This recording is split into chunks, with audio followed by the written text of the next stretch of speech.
Forget what Hollywood showed about the Old West. Reality was very different.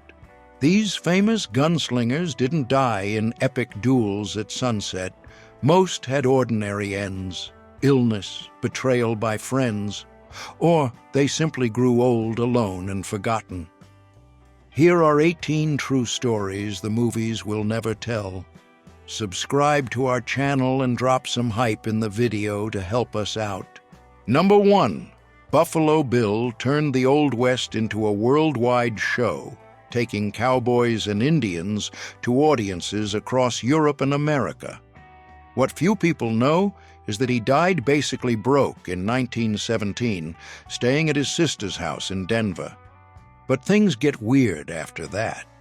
His body went 6 months without being buried, getting embalmed several times while they decided where to lay him to rest.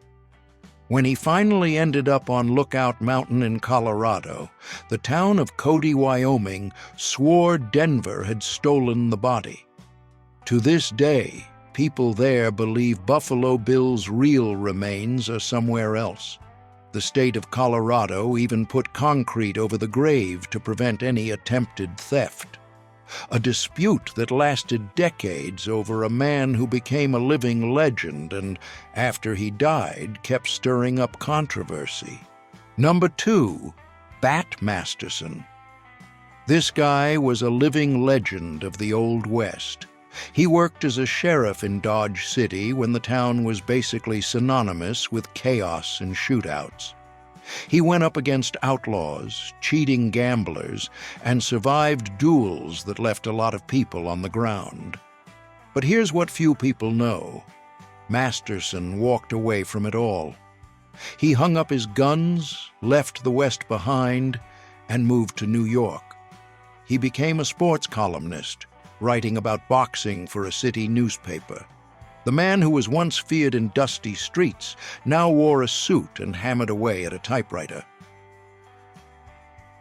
On October 25, 1921, at 67, he was sitting at his desk writing yet another column when he suffered a massive heart attack.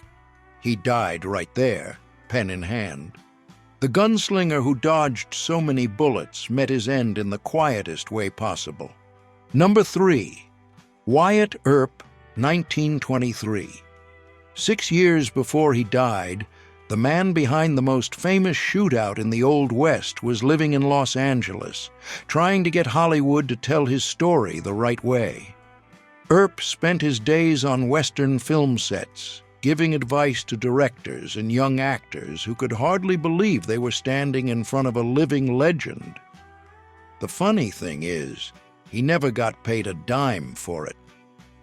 When he died in 1929 at 80, it was those same movie actors who carried his casket and cried at the funeral. Tom Mix, one of the biggest stars of the time, was seen wiping away tears. The gunslinger who survived dozens of armed showdowns passed away of natural causes, something rare for men of his time and line of work. Number 4. Doc Holliday, 1887. Check out this interesting story. This guy graduated as a dentist in Philadelphia at 20, but tuberculosis changed everything. The doctors said he had months to live, so he headed to the dry West, thinking the climate would help. And it did, for a while.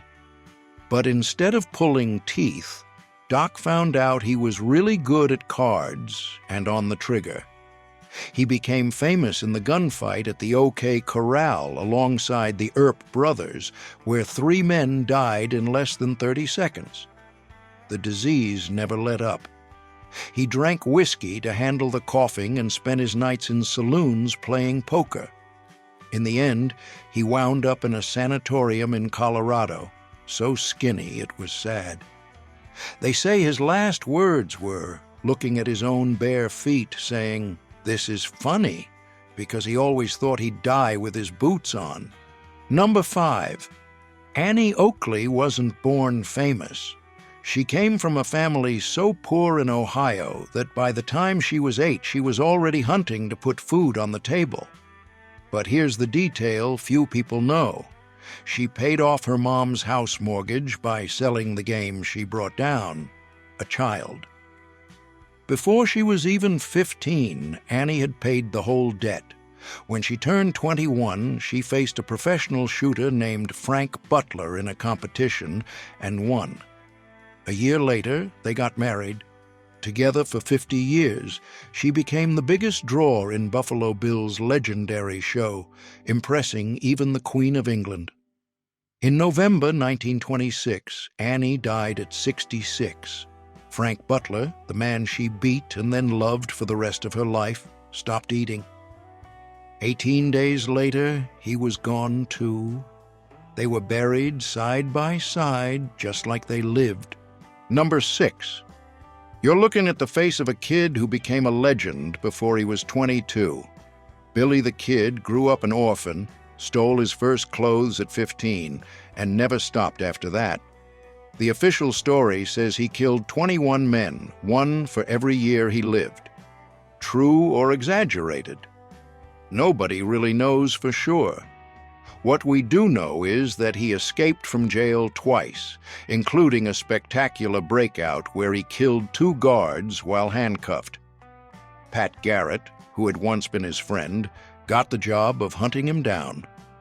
On the night of July 14, 1881, Garrett waited hidden in a dark room in Fort Sumner, New Mexico.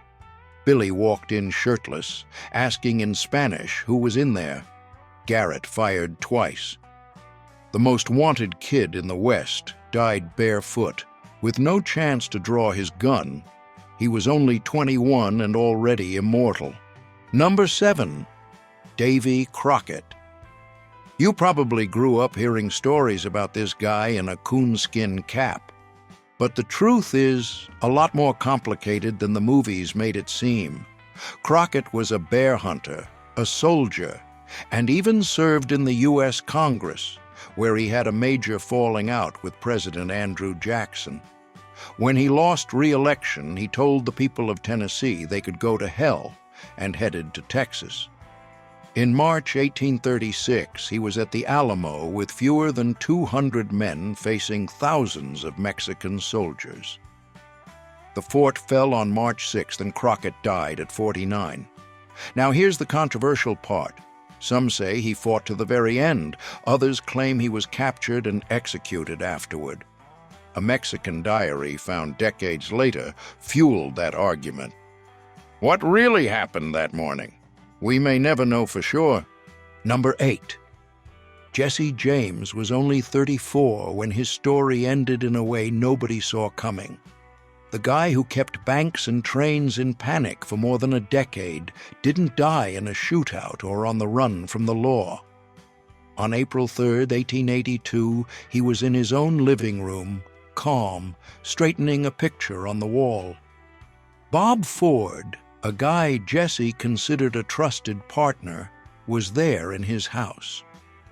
When Jesse turned his back and climbed up on a chair to wipe dust off the frame, Ford pulled his revolver and put a clean shot into the back of his head. What a lot of people don't know is that Ford had made a secret deal with the governor of Missouri to get pardoned for his own crimes. The reward for Jesse's head was up to $10,000.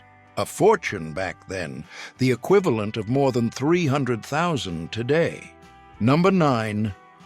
Butch Cassidy and the Sundance Kid built the most organized gang in the Old West, the Wild Bunch, which robbed banks and trains for years while the law tried to catch up with them.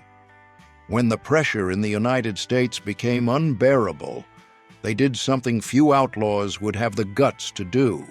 They fled to South America and kept operating in Argentina and Bolivia. In November 1908, after a robbery in San Vicente, Bolivian soldiers surrounded the duo's hideout. The shootout was intense, and when the silence came, Sundance was dead from gunshot wounds, and Cassidy supposedly took his own life. But here's the detail that still fuels theories today. The bodies were never identified with absolute certainty, And over the decades, several people claimed that one or both survived and returned to the United States, living under fake identities.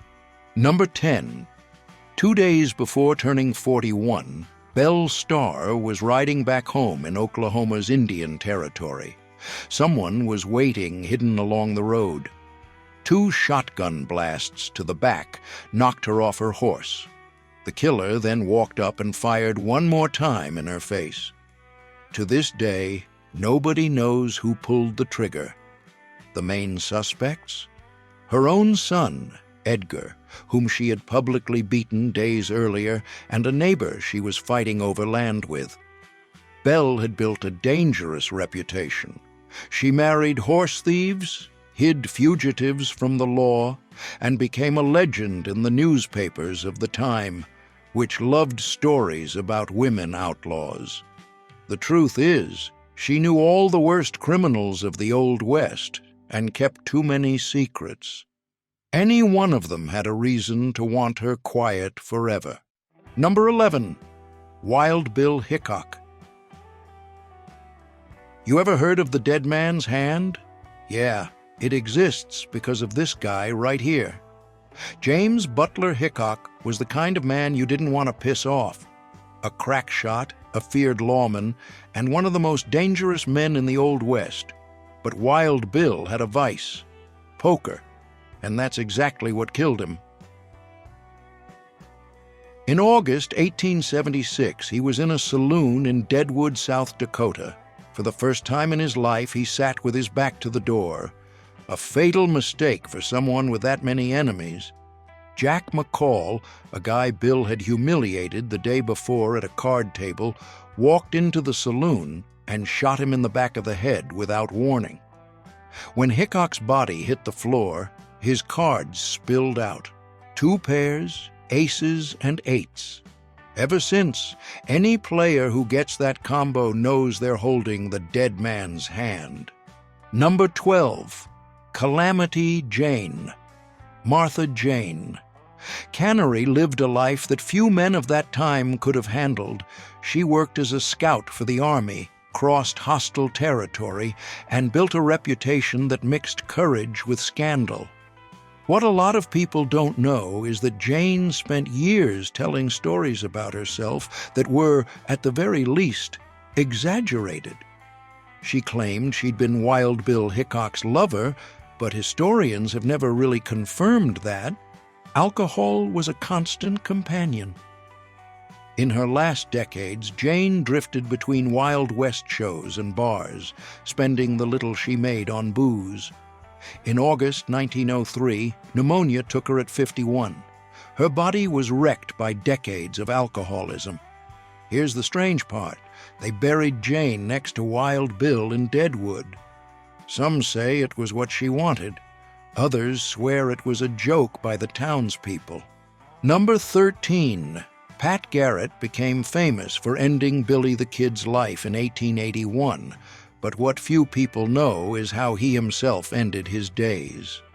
In 1908, Garrett was caught up in a land dispute in New Mexico. The man who had faced gunmen head-on was shot in the back while he stopped to pee on the side of a road. He was 57. The suspect, a rancher named Wayne Brazel, went to trial and claimed self-defense. The jury cleared him in less than 15 minutes, even though the shot came from behind.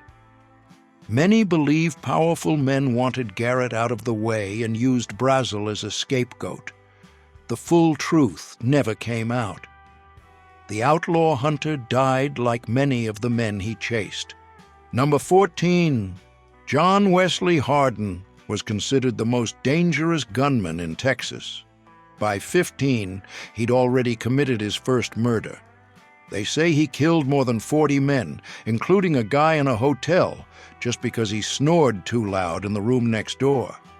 He spent 16 years in prison and got out swearing he'd changed, even became a lawyer. But the Old West doesn't forgive.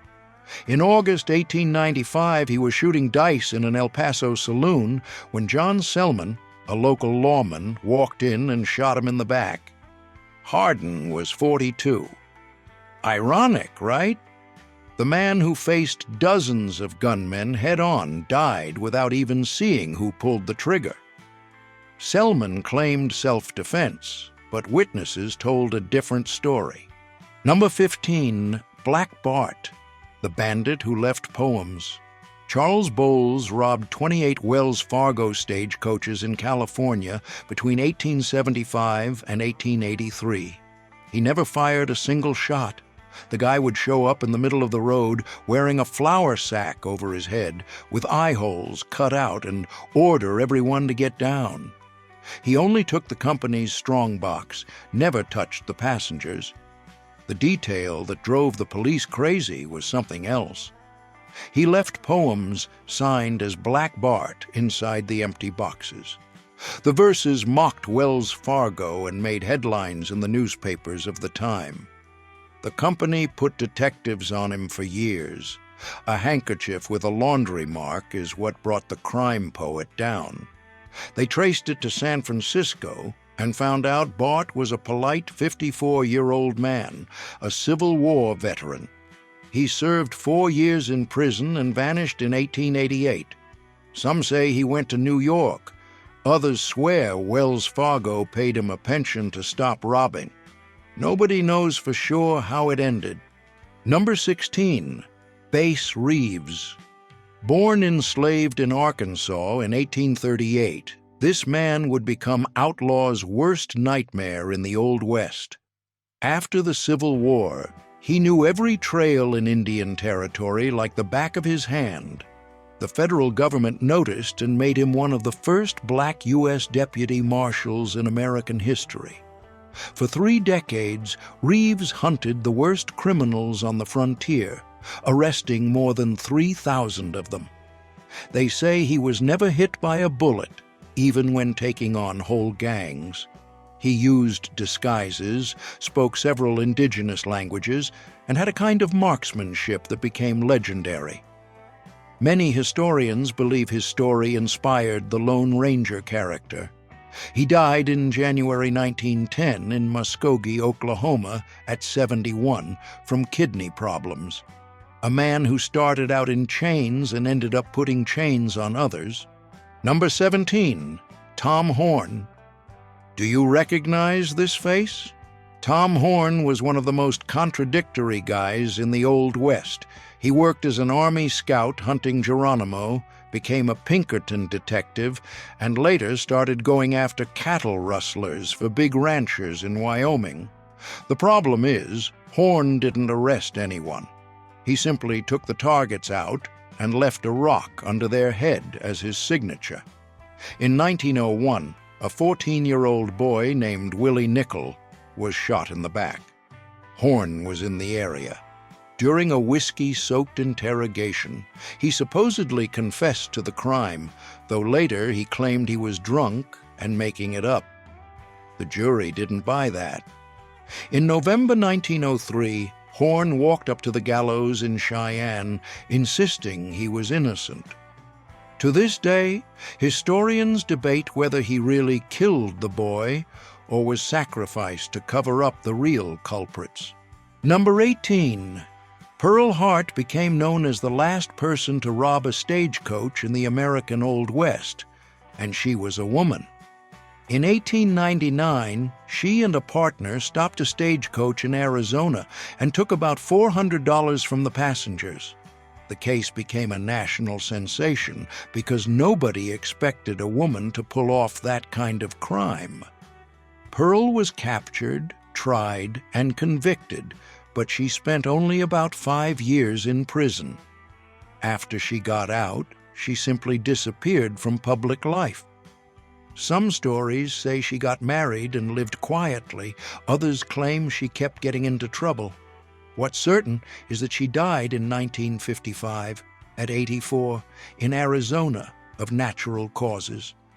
A whole lifetime after that famous robbery, and almost nobody remembered her anymore. Hollywood preferred to create legends of outlaws who went down shooting, not little old ladies forgotten in small desert towns.